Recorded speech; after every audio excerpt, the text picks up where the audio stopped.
G'day guys, in this video we're going to be doing some wiring on a 12 volt headboard setup. This is part 2 of a 2-part video, so if you haven't seen the first video yet, I'll link it up in the corner. So in part 1 I went through why I bought what I did, the costs and the initial weights of all the things that are mounted on this headboard. I went through the drilling, marking, how to use a nutsert gun, how to plan the layout so that your mounting positions are beneficial to the wiring, keeping cable lengths short.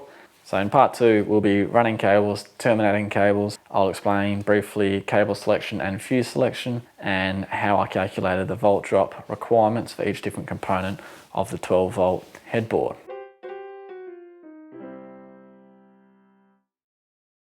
So just a brief recap, I've got the BMS30 from Redarc, I've got a 600 watt inverter, I've got a fuse box or a central fuse hub. This is the Blue Sea Safety Hub 150. I'll be running cables from the engine bay into the canopy and I'll be doing all the wiring local to this. Now I won't be showing every termination that we come across because once you do one lug they're all pretty much the same with different sized lugs, but I will go through all the different cable selection and the reasoning behind the cable selection. I'll run you through a wiring diagram and I'll highlight why each cable is the size that it is, why it goes through the fuse size that it does. As we go through each different cable, I'll highlight on the wiring diagram that cable connection, the to and from, and then you can see physically how everything is located and how they correlate to each other. Sounds exciting.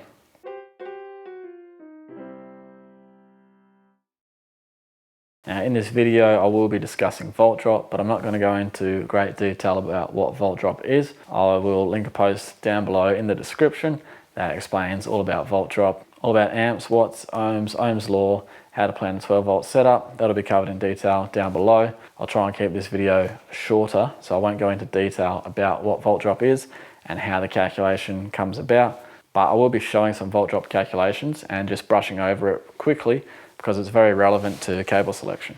So normally I would wire all the local cables first, the cables that start and finish on the headboard, but for the sake of this hopefully making more sense to other people, I'm going to start from the start at the starter battery. So with that in mind, we'll be starting in the engine bay. We'll be running cables into the canopy to the distribution hub, which in my case is the Redarc BMS30.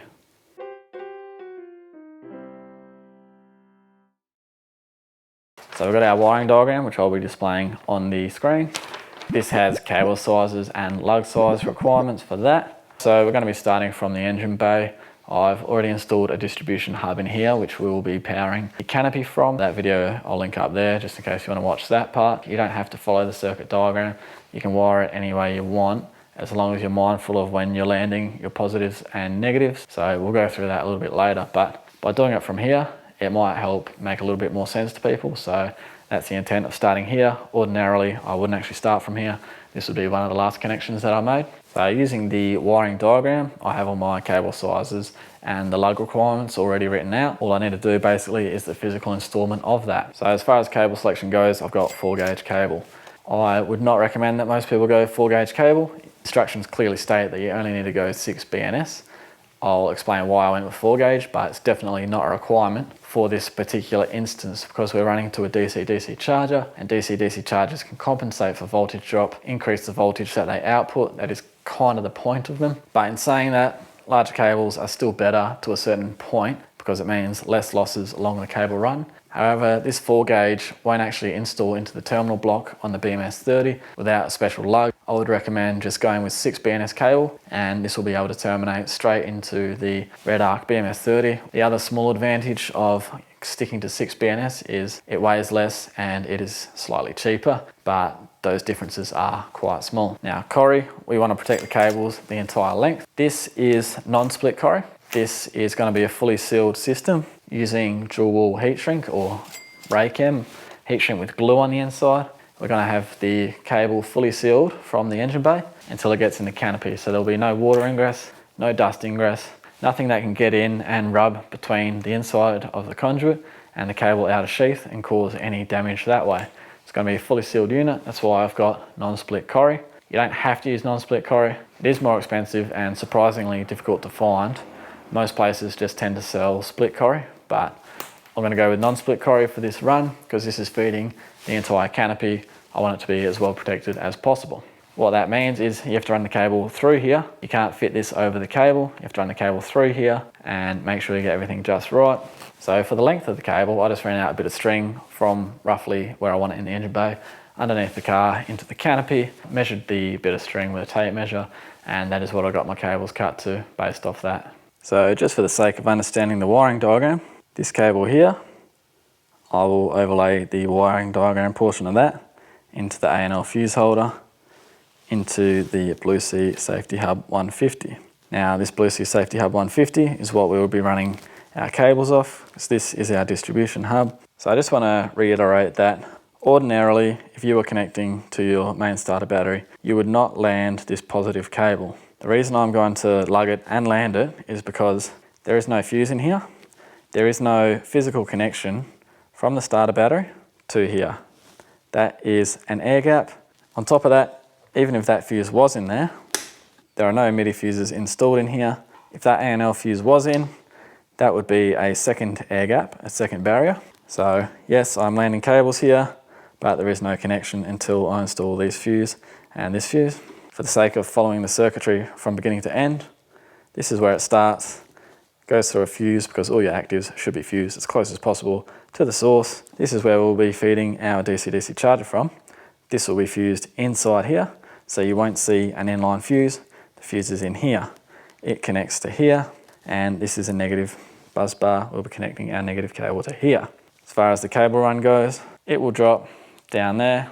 It will run along the underside of the car. It will come between the cab and the canopy, and it will enter in there where that central locking cable loom goes. So that is where the headboard will be installed. The cables will come in there. The positive will go to the DC-DC charger. The negative will go to the battery shunt, which we will connect once it's all installed.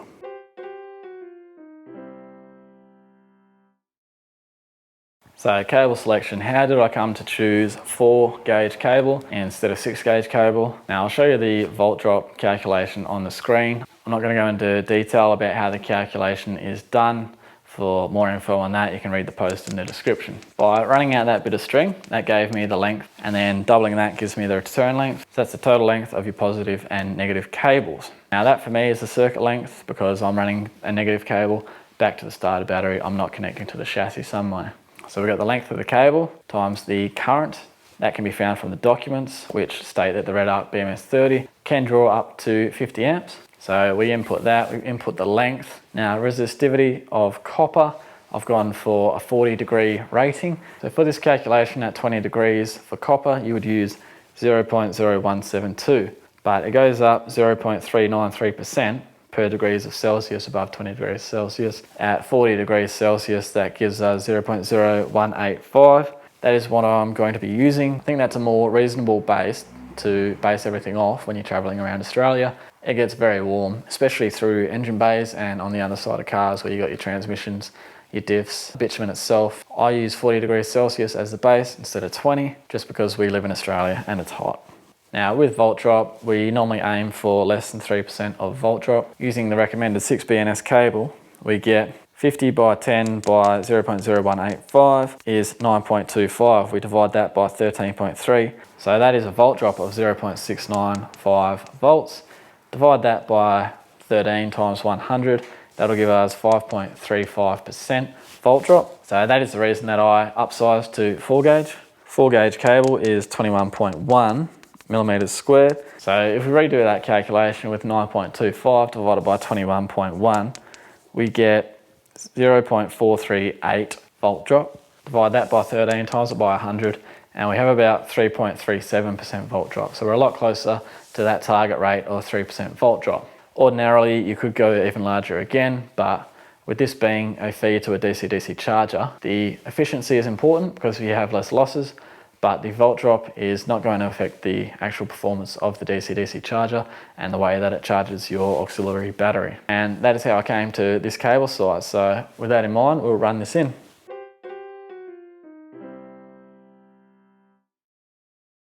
Alright, so firstly, I've just run Corey down underneath.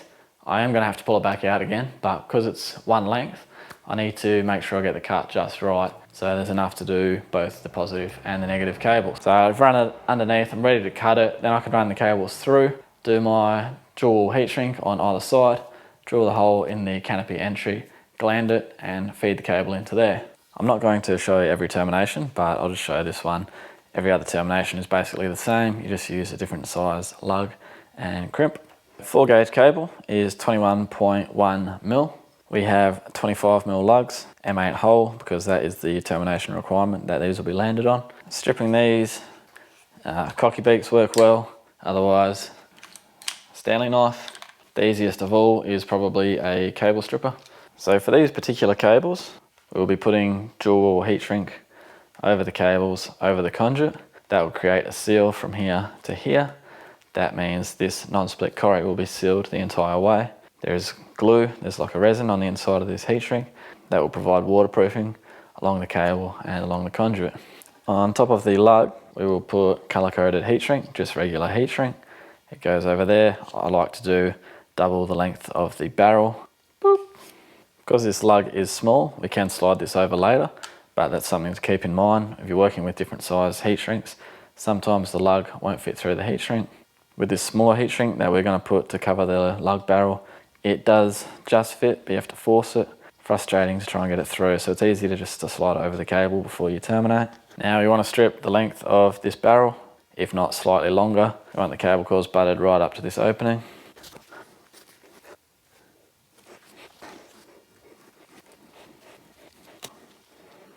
Make sure you get every strand on the inside of that barrel. Now that we have the lugs on and the cable is pushed all the way to the end of that barrel, we can crimp them. Now I've got the 16mm dies in here because although we need a 25mm lug to fit the cable in, it is 21mm squared, so crimping at 25 would probably cause the lug to be able to pull off. So I'm going to crimp it at 16 and file any loose edges. This next step is definitely not a requirement. Once you've got to this stage, you file these wings off, you slide your heat shrink over and you're done. This is never going to come off, but I'll show you what a lot of people like to do. Now, a lot of people like to fill the lugs with solder. There is no need to do it. Crimping is better than soldering. This will never come off. Now we can find our marks that we made before for the cable exit point, and we can rake cam that in position. Once you do this, you won't be able to move this length back and forth without cutting that off. So you just want to make sure you get that length right.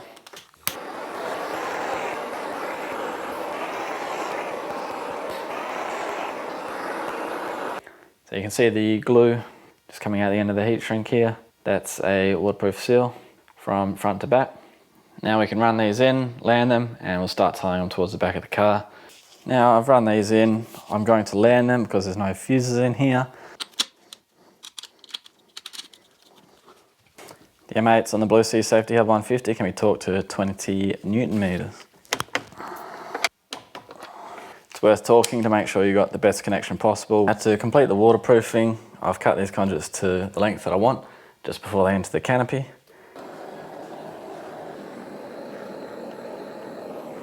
To enter the canopy, we'll be going through a cable gland, and in between the lock nut and the face of the gland is a little rubber washer, an IP seal. So that provides waterproofing through the hole that we drilled, and this compression nut on the back provides waterproofing for the cable entry. Now before you drill anything, you just want to make sure you leave enough room to get spanners on there, as well as leave enough room for any future cables. I know, for example, that one day I'll have solar entering the canopy, so I need to leave some room for that solar. Use the lock rings as your spacers.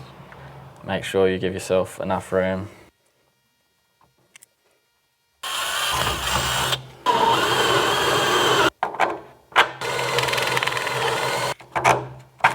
Now, to get this gland in, because there is no room between the cab and the canopy, I've mounted the glands to the cable and tightened it.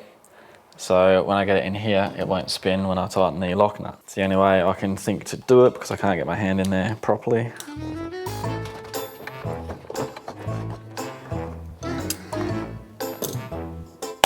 Just quickly, I'll show you how the cable is run. So the cable comes down from there, and then it is tied to the chassis runs out towards the back of the car. Cable gets tied here, and then it runs up here, in through here, ready to terminate. But this can't be done until the headboard is in. So we've run that first cable from the starter battery, which I'll show you now on the wiring diagram. And I'll show you that cable on the wiring diagram that comes with the instructions. Now obviously we can't connect them because we've got the headboard here. One will terminate into here, the other onto this battery shunt. So what we'll do is we'll wire everything else on the headboard now before we put this into the car. Then we can make the connections from the starter battery as well as the connections to the lithium battery in the car.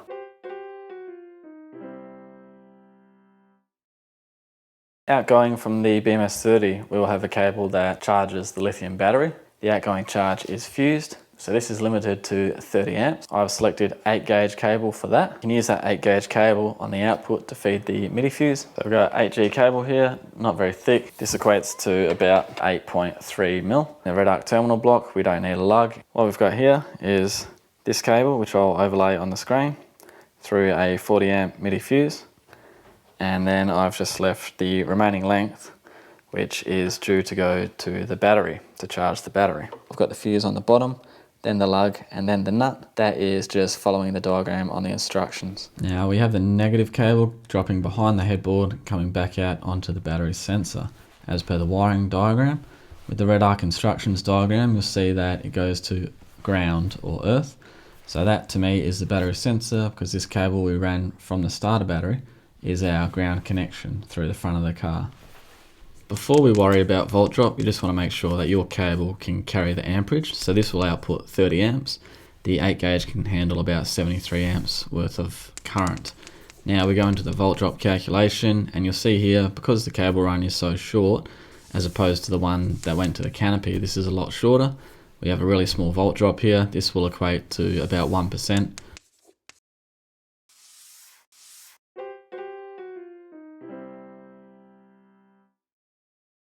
So now we're on to the third portion of the circuit diagram, which is the lithium feeding everything else. So all the loads coming off the lithium. Now for the lithium outgoing, we have these cables here. These are 2G. Now these need to be capable of carrying the amperage of all of your loads combined. So everything you want to be powered from your lithium. So fridge, camp lights, UHF, and anything else like an inverter. This needs to be able to carry all of those loads combined. So I've gone with 2G because that suits my needs. Now you might notice I have changed something on the headboard. I've removed the A&L fuse holder from here. The reason being was originally I wanted everything mounted on the headboard, but when I actually ran this in, I decided that I didn't want this cable being unprotected up until I got to here, especially because I decided to run it through this aluminium headboard. So I didn't want that to potentially spark out and not be protected. I'm now going to mount the fuse that was here to this cable and mount that on the battery itself somewhere. So I'll overlay the drawings of what we've just connected with these 2G cables. The circuitry of the lithium will be fed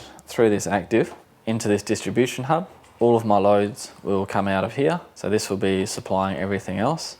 And then it comes back through this negative buzz bar onto one side of this battery shunt. And then it goes through the shunt before it returns to the battery negative terminal. Now it's important that you have that done correctly.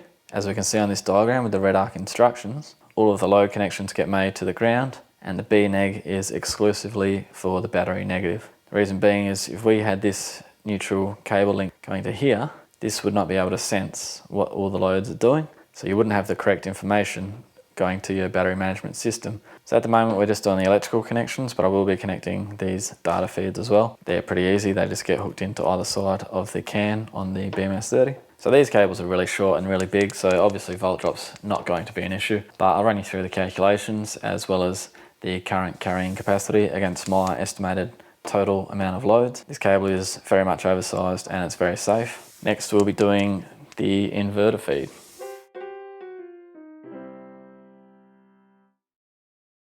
So now we have the last connection made that we can do out here, and that is the inverter feed here.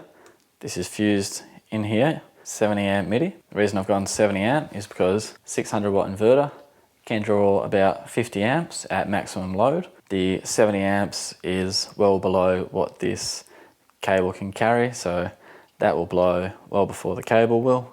They recommend using about 16mm cable. This is closer to 21, 22mm. And then our negative just comes up here onto this buzz and then obviously back through to the battery.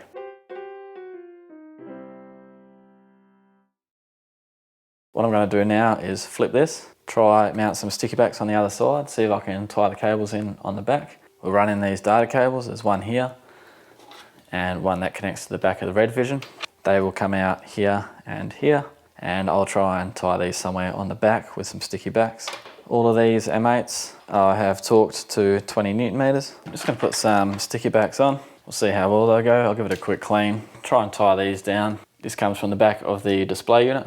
You'll notice I've taken that bushing out because the bushing actually blocked this from sitting properly. This and this off the battery shunt, you got two RJ45 connectors. They can go in either one of the battery management ports, so that's what these two larger holes here are for.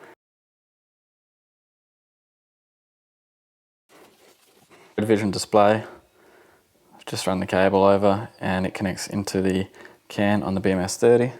The other RJ45 from the battery shunt comes through here and connects. So I've just put some sticky backs on and some split cory over these cables just to give it a bit more protection.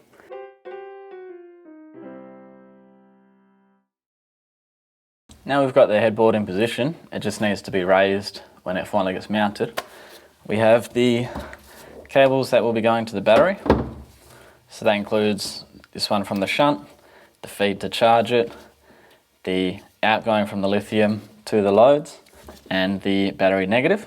But we also have the two that we ran in before. This is our feed from the starter battery. This comes into the battery manager 30.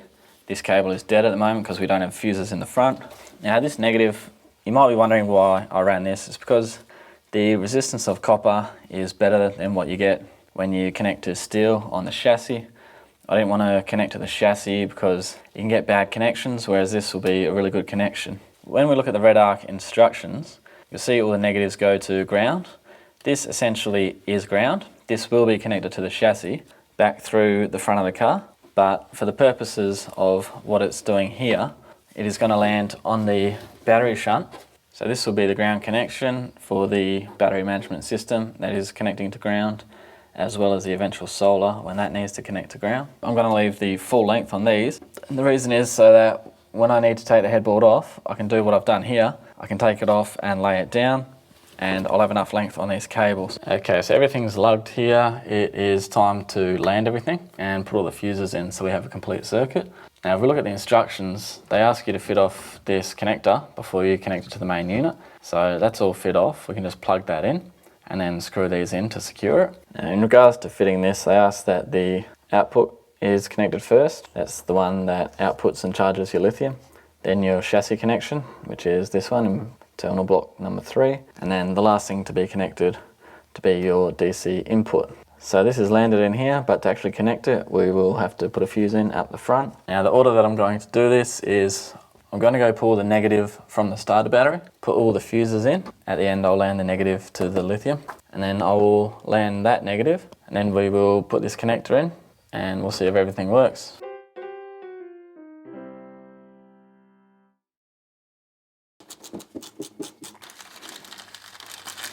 So I'm installing a 150 amp fuse here.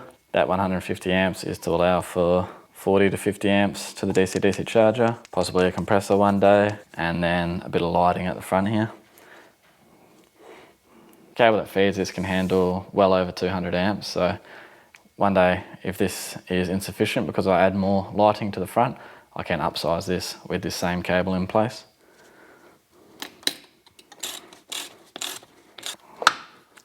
Next fuse to go in is a 60 amp for this. I've chosen a 60 amp because the instructions state that this can draw up to 50 amps, so I didn't want it to blow if that was the case. But if you look at the diagram in the instructions, it shows a 50 amp fuse here. So as long as your cable is safe to carry 60 amps, then you can go with the 60 amp. Otherwise you can do as per the diagram and go with the 50 amp fuse here. Now I'll just put this fuse in here. Got 125 amp here. We installed that 70 amp before for the inverter, so that is fused. Now I'll just go land the negative on the starter battery, and then we'll put this output connector into the main unit. Once every connection is made and tight, all our fuses are in, we can connect this to the main unit. Now we just confirmed that we are charging a LiFePO 4, which is lithium, capacity 125 amp hours. Set our maximum current, which is 30 for this, the battery management system 30.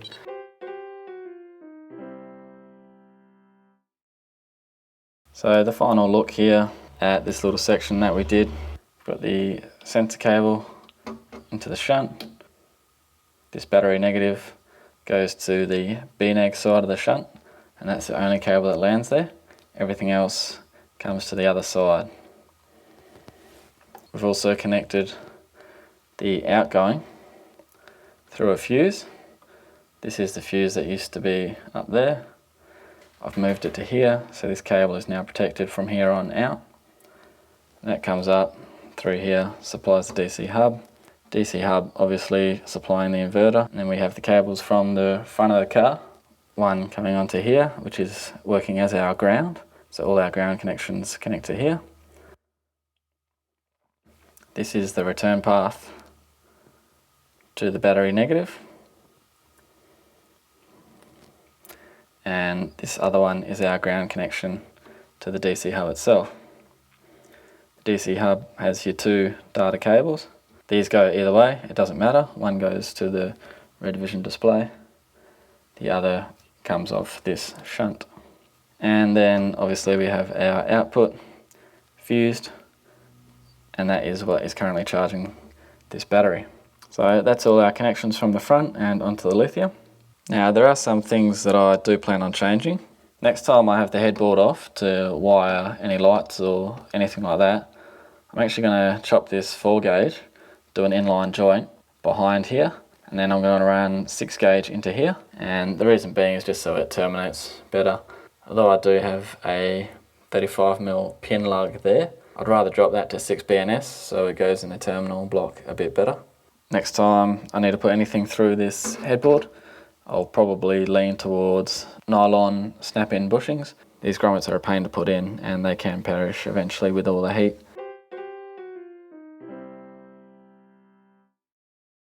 If you head over to part 1, you'll see all of the weights of the different components, but here's some more stuff that I've had to buy in the meantime. A bit of cable and a bit of lugs to add to the original weights. So in part 1 we weighed all the components. Now we're just going to see the difference, and that will give us the total weight added to the car. So here's the weight of all the Redarc BMS1230S3R. So here's the total weight of all the cable and non-split cory that we've used. Inverter. So the difference on the screen is how much we've added in lugs and heat shrink and nuts and bolts and fuses. Now the split cory. So here's the split cory, how much we added.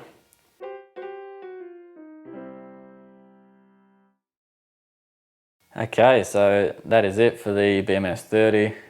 You've seen how to go through a circuit diagram, how to connect things safely, how to get everything working. Next time I have that headboard off, I might change a few things around the back, change the way the cables are tied and the corrugated protection and stuff like that, but that'll be for another time. For now, it's working. So there are a few ports there that I haven't used. One is ignition trigger, and when you'd need to use this is if you have a smart alternator that doesn't charge all of the time and only switches on as required, you'll need to run an ignition trigger. I don't think I need it on this model, although it's really hard to find details. I've had the car running with all accessories off for a long time, and the alternator continues to output the same voltage. So I'm fairly certain that my alternator is constant voltage. But if I find that when I'm driving around that it's not charging the battery properly, then I will have to run that ignition trigger in. The other feature is a load disconnect feature. Now what this can do with the assistance of a relay is disconnect loads that you consider non-essential. Say for example, if the battery got below 50% charge, all of your lights would go out but your fridge would still run, for example. I'm not too worried about that. So to me at the moment, that load disconnect feature is not important. This 125 amp hours is 100 amp hours usable. I think that is more than enough, and I don't really have any non-essential loads and essential loads. I have a very limited amount of loads in the canopy, so it's not really going to be a big issue for me. Ordinarily, you wouldn't wire an inverter through a distribution hub, but it all depends on the size of the inverter and what the maximum amperage rating is of your distribution hub. So this Blue Sea Safety Hub 150 can handle a lot of amperage, and because I'm only running a 600 watt inverter, it comes through the distribution hub. If I ever needed a really large inverter, I can always just get new cables and run it onto the lithium battery.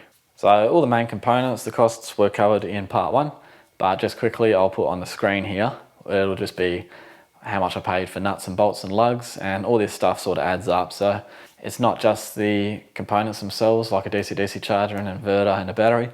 You can actually spend a fair bit on lugs and cable and all this other stuff that goes with it as part of the install. It does add up, so here are those costs. So hopefully those wiring diagrams helped a little bit and you could sort of see how things are supposed to work together, how you should select cable sizes and fuses. You can use what you're seeing here, change and adapt it to whatever your build requires. Now all the total weights and total costs will be in the end screen, as well as the running cost and weight of the car. Thanks for watching.